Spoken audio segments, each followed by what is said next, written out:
Сәлеметсіздер ме? Бүгін біз сіздермен манго дәнінен үй жағдайында оның жаңағы өсімдігін қалай өсіруге болатындығы жайында жаңағы видео түсірмекшіміз.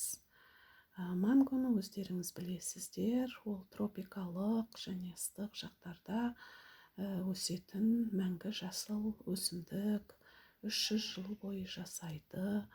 Және сонымен бірге оның жемісі, барлық жемістердің ішіндегі шырындысы және тәттісі болып есептеледі. Оны үй жағдайында көбейту үшін біз жаңағы бірнеше шарттарды ұстауымыз қажет. Мангоны сүйегінен ажыратып тазартайық. Ол үшін сүйегін зақымдап алмайтындай оның жемістерін кесіп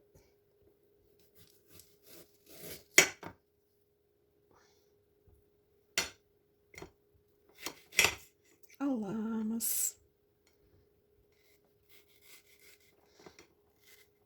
Осы мангоның жемісін өсіруді көптен ойлап жүрген едім. Мінекей, ол күнге де бүгін жетіп отырмыз. Негізінен мангоны бұдан да бұрын жаңағы жемісін алып, ашып, сындырып көргенмін, бірақ та оны екпеген едім. Мінекей, енді мангоның жемісін алдық. Осыны тазартып, жаңағы жуып, сосын ары қарай іске кірісеміз. Дәнін жуып, тазалап, енді бұны пышақпен былай балық секілді мынандай бауырынан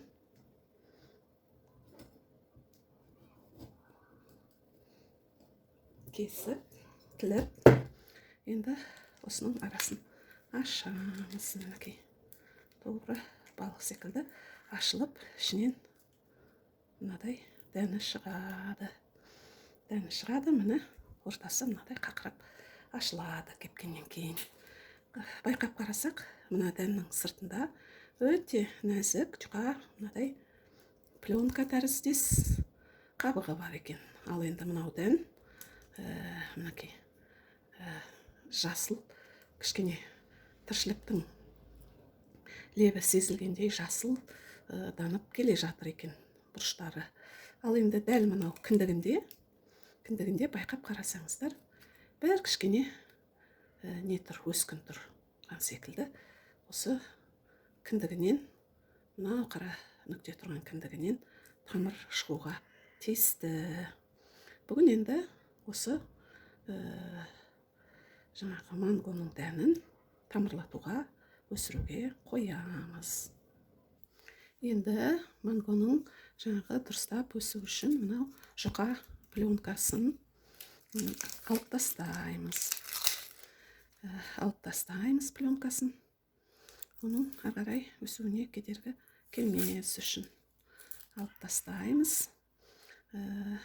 Қарасаңыздар, мынау дән эластичный дейді ғой, мына жылтыр дән, өте жаңағы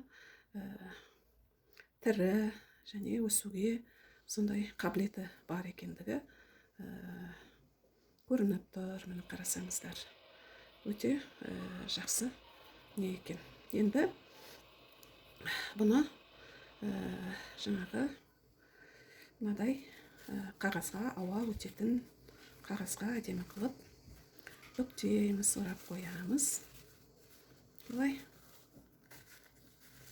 Былайынан бүктейік, ыңғайлы болу үшін. Былай бүктеп, сосын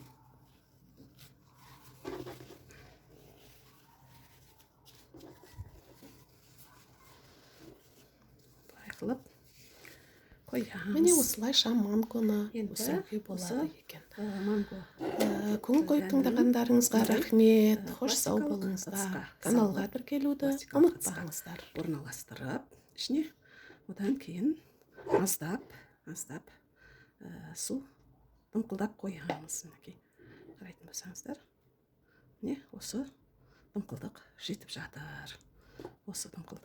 жатыр. Одан кейін жаңағы қақпағын жауып қоямыз. Бұл қақпағын жабатын себебіміз мынау ненің жаңағы манго дәнінің кеуіп кетпесі үшін, ішіндегі ылғалдылықты дұрыс сақтау үшін осылай бетін жауып қоямыз. Бірақ та бұны күніге бір рет қақпағын ашып тексеріп, ішіне ауаны да аздап кіргізіп қоямыз. Одан кейін жаңағы күнде оның өзгерістерін бақылап отырамыз. Бұл манго дәні бүгін 14 февраль күні егіліп отыр.